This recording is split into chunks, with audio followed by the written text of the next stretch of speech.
৬ December মুক্তি পাচ্ছে Bangla cinema নয়া মানুষ। সম্প্রতি নয়া মানুষের ট্রেলার মুক্তি আয়োজনে অংশ নেন রওনক হাসান, মৌসুমী হামিদ, আশিস খন্দকার সহ অন্যান্য শিল্পীরা। বিজয়ের মাসে মুক্তি পাচ্ছে নদীমাতৃক বাংলাদেশের বানভাসী মানুষের জীবন সংগ্রামের চলচ্চিত্র নয়া মানুষ। বিপন্ন মানুষের জীবনধারার নানা দৃশ্যপটের মধ্য দিয়ে এগিয়ে গেছে নয়া মানুষের প্রেক্ষাপট। আমাম হাসানুজ্জামানের গল্প অবলম্বনে মাসুম রেজার চিত্রনাট্যে নির্মিত নয়া মানুষের চিত্র পরিচালনা করেছেন সোহেল রানা বয়াতি। সংবাদ সম্মেলনে নয়া মানুষ প্রসঙ্গে নানা তথ্য জানান নির্মাতা ও কলাকুশলীরা। আমরা অসাম্প্রদায়িক যে বাংলাদেশ, আমরা যে হিন্দু, মুসলিম, বৌদ্ধ, খ্রিস্টান, আমরা যে সবাই মিলে একসাথে বসবাস করার যে একটা দীর্ঘ দিনের একটা প্রক্রিয়া আমাদের আছে, দীর্ঘদিনের একটা অভ্যাস আমাদের আছে, সেই ব্যাপারটা আমরা এই গল্পে আসলে প্রেজেন্ট করেছি। সিনেমাটা অনেক স্ট্রাগল করেছে, মানে এই পরিচালক এবং তার পুরো টিম এবং আমি নিজেও এটা ভুক্তভোগী। একটা সময় এই ছবিটা অনেকগুলো ক্যাটাস্ট্রফি অতিক্রম করেছে এটার মেকিংয়ে।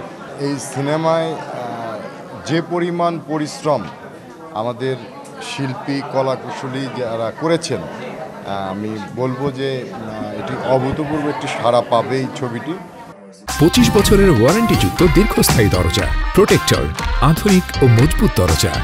ভিন্ন ধর্মী এই চলচ্চিত্রে অভিনয় করেছেন রওনক হাসান, মৌসুমী হামিদ, আশিস খন্দকার, নীলুফার ওয়াহিদ, মেহরান সানজানা সহ অন্যান্য শিল্পীরা।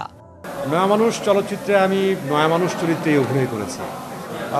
আমার কাছে নয়া মানুষ মনে হয়েছে যে এই বাংলার জল, মাটি, আগুন, মানুষ এবং মানুষের সম্পর্ক এবং সম্প্রীতির গল্প।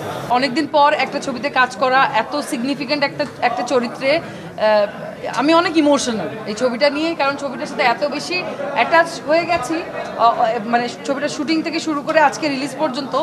তো আমরা খুবই ভয়ে ছিলাম যে এই অনিশ্চয়তার মধ্যে আমাদের সিনেমাটা আসলে আমরা সেন্সর পাবো কিনা, কিন্তু নতুন কমিটি যখন এলো সাথে সাথে ওনারা নয়া মানুষ দেখে সবাই খুবই পছন্দ করেছিল এবং আমাকে অনেকেই ওখান থেকে জুরিবোর্ড থেকে ফোন করে আমাকে কংগ্রাচুলেট করেছে যে আমি খুব ভালো হয়েছে ছবি।